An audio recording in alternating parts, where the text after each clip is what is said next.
throw in a tip for you guys. Knowing that passwords are easily compromised, many services, if not all of them these days, are offering multi-factor authentication or dual-factor authentication to text messages or authenticator apps that give you like a little, number key to do as a second form of authentication when you log in.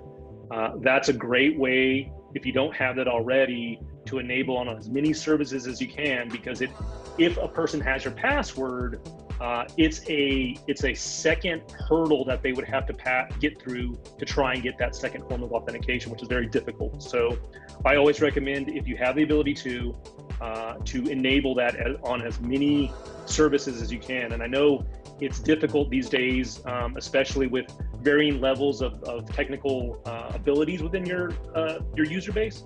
Some may have a little more difficult to use those kind of technologies, but in this day and age, adding that additional layer of security is such an important component. So we highly recommend and we encourage everybody to enable those sort of security features on your services to help protect yourselves.